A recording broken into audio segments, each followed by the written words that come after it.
RK நகர இடைத்தேர்தலுக்கு தலைமையோட அனுமதி கேட்காமலேயே வேட்பாளர் அறிவிப்பு வந்துருச்சுன்னு குடும்ப உறுப்பினர்கள் மூலமா சிலர் கிளப்பி விட்ட பிரச்சனை இப்ப தேர்தல் பிரச்சாரத்துல வேற மாதிரி சில பல சலசலப்புகளை உருவாக்கி இருக்குதான். இது பெங்களூர் வரைக்கும் பஞ்சாயத்துக்கு போயிருக்குதுங்களா? இன்னொரு பக்கம் தலைவா வீடு வீடா ஓட்டு கேட்கும் போதும் தெரு தெருவா போஸ்டர் ஓட்டும் போதும் அந்த நோட்டீஸ்ல கட்சியின் பொதுச் செயலாளரோட பேரும் படமும் எந்த இடத்துலயும் கிடையாதான். இத குடும்பத்தில் உள்ள சிலரே பிரச்சனையா மாத்திக்கிட்டு இருக்காங்களா. அதனால கட்சிக்குள்ள முணுமுணுப்புகள் கேக்குதான். பலூன் பலூன் நண்பா, இப்போதைய நிலவரப்படி கட்சியையும் ஆட்சியும் காப்பாற்ற இடைத்தேர்தல் வெற்றி தான் முக்கியம். அதனால பொது செயலாளரோட முழு அனுமதியோட தான் எல்லாமே நடக்குது. தேவையில்லாத வதந்திகளை நம்பாதீங்க.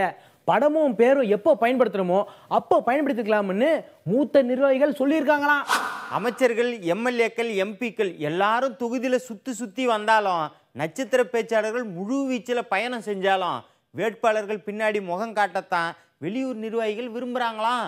அதனால அவங்க ஏரியாவில் வேலைகளை செய்யுங்கன்னு உத்தரவு பறந்துருக்குதான். ஒரு ஆளுக்கு இவ்வளவு ஓட்டுன்னு டார்கெட்டும் வச்சிருக்காங்களாம். ஐயா, வேட்பாளரோட பயணம், தேர்தல் செயல்பாடு எல்லாத்துக்கும் எம்எல்ஏ வெற்றிவேல் ஆலோசனைகள் சொன்னாலும் அமைச்சர் செங்கோட்டையன் கூடுதல் திட்டங்களை உருவாக்கி கொடுக்கிறாரா. திண்டுக்கல்காரரும் தேனிக்காரரும் கொஞ்சம் அதிகமாகவே வேட்பாளரோட ஒட்டிக்கிட்டு இருக்காங்களா.